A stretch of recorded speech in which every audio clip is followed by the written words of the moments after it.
حکومت کے تمام تر دعووں کے باوجود پاکستان میں بیرونی سرمایہ کاری جو ہے وہ نہ ہونے کے برابر ہے، لیکن ملٹی نیشنل فورن کمپنیز کی یہاں سے دھندا سمیٹنے اور دکان بند کر کے جانے کی جو فہرست ہے وہ طویل سے طویل تر ہوتی جا رہی ہے۔ اور یہی نہیں، جو مقامی سرمایہ کار ہیں وہ بھی جو ہے سہمے بیٹھے ہیں، اس لیے کہ جی کاروبار کرنے کے لیے ملک میں حالات جو ہیں وہ بد سے بدتر ہو رہے ہیں۔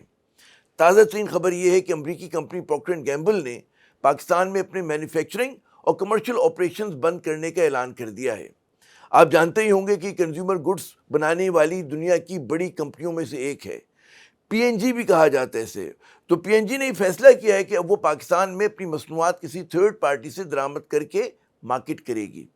کمپنی نے پاکستان میں آپریشن بند کرنے کے فیصلے کو جو ہے بین الاقوامی تنظیم 9 کا حصہ قرار دیا ہے، لیکن قابل غور بات یہ ہے کہ جی بڑی بین الاقوامی کمپنیاں 25 کروڑ کے ملک پاکستان کو اپنی تنظیم 9 میں کیوں شامل نہیں کرتی؟ وہ اتنی بڑی مارکیٹ سے نکل کر کیوں بھاگ رہی ہیں؟ ان سوالوں پر میں آگے چل کر بات کروں گا، مگر پہلے پروکٹر اینڈ گیمبل پاکستان ہی پر ذرا بات کرتے ہیں، جو اگست 1991 میں پاکستانی مارکیٹ میں بڑے بھرپور طریقے سے داخل ہوئی تھی۔ ہب میں صابن بنانے کے کارخانے سے لے کر پورٹ قاسم میں ڈٹرجنٹ پلانٹ کے قیام تک یہ کمپنی تیزی کے ساتھ پاکستان میں پھیلی تھی، اور اس کی جو مقبول اور گھر گھر استعمال ہونے والی پروڈکٹس ہیں اس میں ظاہر ہے کہ واشنگ پاؤڈر جو ایریل ہے اس کا نام سر فہرست ہے، پھر پینٹین جو ہے اور ہیڈ اینڈ شولڈر شیمپوز ہیں، یہ دونوں بہت بڑے برانڈ ہیں، اورل بی ہے، پیمپرز ہیں، آلویز ہیں، یہ تمام وہ پروڈکٹس ہیں جس کو آپ کہتے ہیں نا کہ ہر گھر میں پاکستان کے تقریباً کسی نہ کسی گھر میں استعمال ہو رہی ہیں۔ اس کمپنی کا پاکستان سے یوں نکل جانا جو ہے یقیناً پاکستان میں بیرونی سرمایہ کاری کے حوالے سے انتہائی جو ہے منفی پیغام ہے۔ سابق صدر آصف الوی صاحب نے ایکس پر اپنی پوسٹ میں لکھا کہ جی 2021 میں جو ہے پروکٹر اینڈ گیمبل کے سربراہ سے ان کی جو ملاقات ہوئی تھی اس میں وہ پاکستانی مارکیٹ کے حوالے سے بڑا بلش تھا۔ تو پھر اچانک ایسا کیا ہو گیا کہ پاکستان جو کنزیومر پروڈکٹس کی ایک بڑی وسیع مارکیٹ ہے وہ کیوں پی این جی جیسی کمپنی کے لیے پرکشش نہیں رہی؟ یہی نہیں، جو کہتے ہیں نا جلیٹ پاکستان جو کہ پی این جی کی جو ہے ایک سبسیڈیری ہے، اس نے بھی کراچی جو ہے اسٹاک ایکسچینج کو مطلع کیا ہے کہ جی وہ بھی اپنی جو پیرنٹ کمپنی کی طرح یہاں پر اپنے آپریشنز بند کر دے گی، جس کے لیے وہ جلد جو ہے اپنے بورڈ کی میٹنگ بلا کر ان اقدامات کا جائزہ لے گی جو پاکستان اسٹاک ایکسچینج سے جناب ڈی لسٹنگ کرنے کے لیے ضروری ہوں گے۔ پھر ایک اور میں آپ کو یاد دلاؤں کہ اسی سال آپ یاد کریں کہ جولائی میں مائیکروسافٹ نے 25 سال کے بعد پاکستان میں اپنا آپریشن جو ہے وہ بند کرنے کا اعلان کیا تھا۔ پھر اسی سال جو ہے ہم دیکھتے ہیں کہ ٹیکسی سروس کریم نے پاکستان میں جو ہے آپریشن ختم کیے اپنے۔ گزشتہ 3 برس میں 1 درجن سے زیادہ بڑے بڑے بین الاقوامی نام پاکستان کو خیر بات کہہ کے چلے گئے۔ ان میں Dutch oil marketing company shall Pakistan نے 2023 میں کاروبار جو ہے وہ بند کرنے کا اعلان کیا تھا، جو یقیناً سرمایہ کاروں کے لیے بہت کہتے ہیں بڑی منفی خبر تھی۔ پچھلے برس جو ہے سیمنز پاکستان نے اپنا جو آپریشن مزید محدود کرتے ہوئے یہاں پر اپنا انرجی جو ہے بزنس اس کو فروخت کیا تھا۔ امریکی دواساز کمپنی فائزر بہت بڑا نام ہے، وہ 2024 میں جو ہے اپنا یہاں جو ہے پیداواری یونٹ فروخت کر کے یہاں سے جا چکی ہے۔ اسی طرح جو فرانسیسی ایک فارما کمپنی ہے سینوفی، وہ بھی 2023 میں پاکستان کو خدا حافظ کہہ کر چلی گئی ہے۔ اسی طرح ناروے کی ٹیلینور کمپنی نے اپنا آپریشن جو ہے وہ پی ٹی سی ایل کو فروخت کر دیا ہے۔ اگست جو ہے ستمبر میں ایف ڈی آئی میں آپ دیکھیں کہ جی 22% کمی ہوئی ہے، یہ سرکاری اعداد و شمار ہیں اور اس میں سمجھدار لوگوں کے لیے اشارے ہیں۔ اچھا، اب ہمیں ایک بات اور جو ہے غور کرنی ہے، وہ بڑی اہم بات ہے کہ یہ جو ملٹی نیشنل کمپنیز ہوتی ہیں جہاں پہ وہ کاروبار کر رہی ہوتی ہیں وہاں پر ان کی جو انٹیلیجنس سروس وہ ہوتی ہے، گیدرنگ ہوتی ہے، بڑی مضبوط ہوتی ہے۔ وہ اپنے جو پیرنٹ ممالک ہیں ان سے جو ہے منسلک ہوتی ہیں، تو وہ 2 چیزوں پہ نظر رکھتی ہیں، لا اینڈ آرڈر پہ نظر رکھتی ہیں اور سیاسی ڈیولپمنٹس پہ نظر رکھتی ہیں۔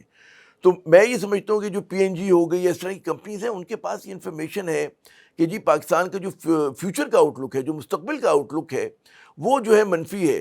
تو آپ کو اس بات سے بھی جوڑنا چاہیے، باقاعدہ اس پہ بڑا سرمایہ خرچ ہوتا ہے اس طرح کی انٹیلیجنس گیدرنگ کے اوپر۔ اس طرح کی بڑی بڑی کمپنیز ہیں، کنٹرول رسک جیسے ادارے ہیں برطانیہ میں، اور بڑے ادارے ہیں کہ جو یہ انفارمیشن کلیکٹ کر کے ان کمپنیز کو دیتے ہیں، جس میں ہر ملک کا ایک political, economic and law and order کا جو ہے آؤٹ لک جو ہے وہ بتایا جاتا ہے۔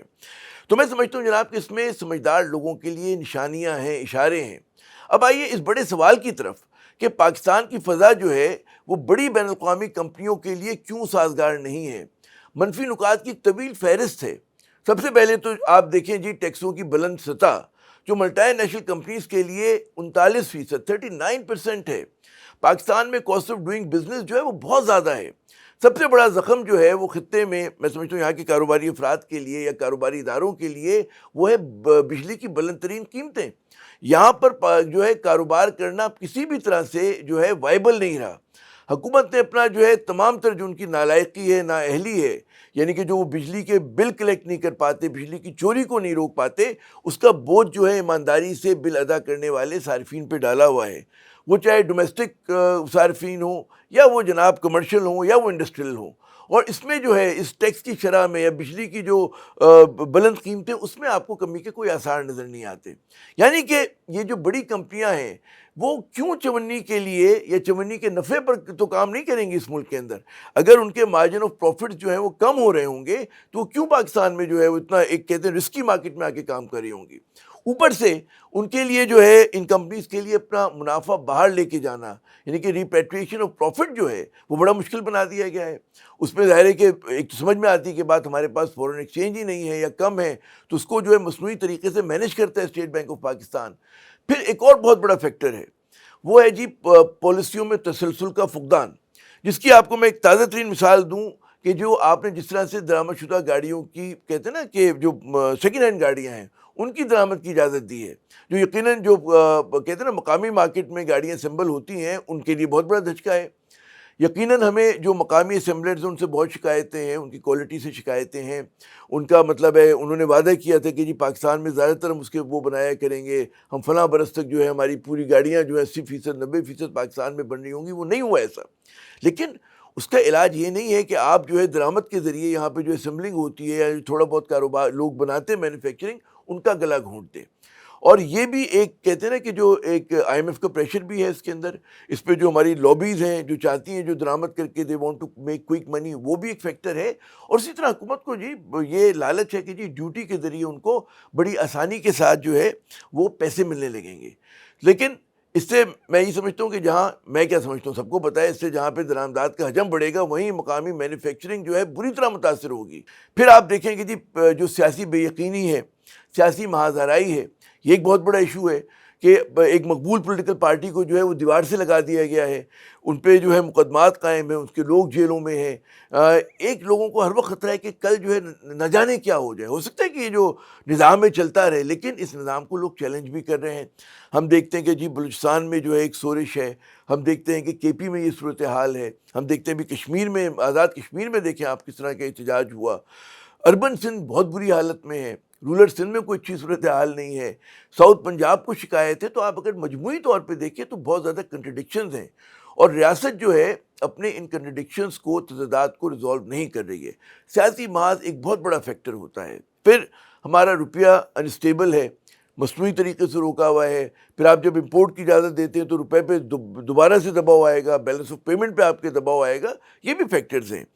پھر جو بڑی کمپنیاں کاروبار کرتی ہیں جناب، وہ یہ بھی دیکھتی ہیں کہ یہاں کا عدالتی نظام کیسا ہے۔ 26ویں ترمیم نے ہمارا جو ہے اعلیٰ عدلیہ کو کچل دیا، جو ہماری لوور عدلیہ تھی اس کو تو اس پہ تو پہلی اس کی پرفارمنس پہ لوگ شکوک و شبہات کرتے تھے۔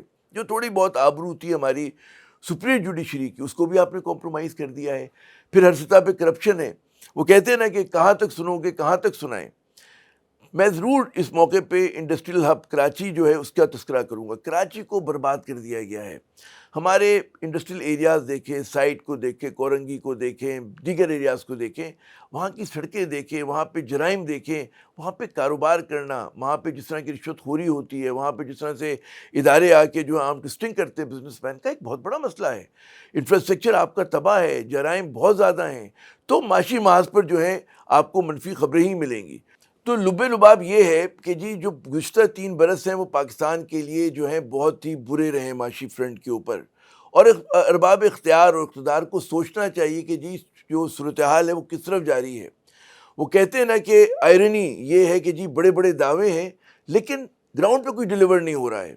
حکومت نے کہا ہے کہ جی ہم میکرو اکنامک اسٹیبلٹی لے کر آ گئے ہیں، لیکن اس کے باوجود جو ہے اس کے ٹھیک ہے چھوٹے موٹے آپ کو اشارے ملتے ہیں، لیکن آپ کا بہت زور تھا کہ جی ہم فورن ڈائریکٹ انویسٹمنٹ جو ہے وہ یہاں پر اٹریکٹ کریں گے، لیکن وہ نہیں آ رہا ہے، بلکہ اس پہ آپ کو کمی ہوتی ہوئی نظر آ رہی ہے۔ تو اس سے نظر آتا ہے کہ جی بیرونی دنیا کے جو سرمایہ کار ہیں وہ پاکستان کو کس طرح سے دیکھ رہے ہیں۔ سب سے بڑا جو کہتے ہیں نا کہ جی جو دا بگیسٹ چیلنج، وہ کہتے ہیں جی پولی کرائسس ہے، یعنی کہ ایک جو بحران ہے وہ دوسرے بحران کو فیڈ کر رہا ہے۔ جو ہمارے ملک کا سیاسی بحران ہے وہ اکنامک بحران کو، معاشی بحران کو مزید ایگریویٹ کر رہا ہے، مزید جو ہے خراب کر رہا ہے۔ اسی طرح اکنامک کرائسس جو ہے وہ پولیٹیکل کرائسس کو فیڈ کر رہا ہے، اور پھر اس کے اوپر آپ دیکھیں کہ ایک اور بحران ہے دہشت گردی کا، سیکورٹی کا۔ تو یہ تمام ایک ملغوبہ ہے، یعنی کہ یہاں پر ایک آدھ بحران نہیں ہے، کئی بحران ہیں اور تمام ایک دوسرے کو فیڈ کر رہے ہیں، جس کی وجہ سے صورتحال جو ہے بد سے بدتر ہو رہی ہے۔ حکومت سمجھتی ہے کہ جی ہم طاقت کے استعمال سے، ہم بروٹ فورس کے استعمال سے جو ہے معاملات کو سنبھال لیں گے، اور اس چکر میں انہوں نے پورا سسٹم جو ہے اس کو بھی آپ نے پٹری سے اتارا ہوا ہے۔ مطلب ہے کہ آپ نے، جیسے میں نے عرض کیا کہ عدلیہ کے ساتھ جو آپ نے کیا ہے، آپ نے اپوزیشن کے ساتھ جو کیا ہے، آپ ہیومن رائٹ گروپس کے ساتھ جو کر رہے ہیں، آپ نے میڈیا کے ساتھ جو کیا ہے، یہ تمام چیزیں جو ہیں اس بات کی نشاندہی کرتی ہیں کہ جی حکومت جو ہے وہ سمجھتی ہے کہ وہ ان کنٹرول ہے، وہ سمجھتی ہے کہ اس کے ہاتھ میں ہتھوڑی ہے، اور وہ اس کو ہر مسئلہ کیل نظر آتا ہے، لیکن ہر مسئلہ کیل نہیں ہوتا کہ آپ نے ہتھوڑی ماری اس سے حل ہو جائے گا۔ کہیں پہ بات چیت کرنی پڑتی ہے، کہیں آپ کو کانفیڈنس بلڈنگ، اعتماد سازی کے میجرز لینے پڑتے ہیں، اس کے بغیر پاکستان آگے نہیں بڑھ سکتا۔ یہ نہیں ہو سکتا کہ آپ صرف جو ہے بروٹ فورس کے ذریعے جو ہے پاکستان کو آگے لے کے جائیں۔ وہ کہتے ہیں نا کیا زمانے میں پنپنے کی یہی بات ہے، تو یہ باتیں زمانے میں پنپنے کی نہیں ہوتی۔ ہماری حکمراں اشرافیہ کو یہ سوچنا ہے کہ پاکستان کو کس طرح سے چلانا ہے۔ اگر وہ سمجھتے ہیں کہ جی صرف طاقت کا استعمال جو ہے آگے بڑھنے کی رائے، تو میرے خیال میں یہ نسخہ غلط ہے، یہ زمانے میں پنپنے کی باتیں نہیں ہوتی۔ عامر زئی کو اگلے ولاگ تک کے لیے یا پوڈ کاسٹ تک کی اجازت۔ خدا حافظ۔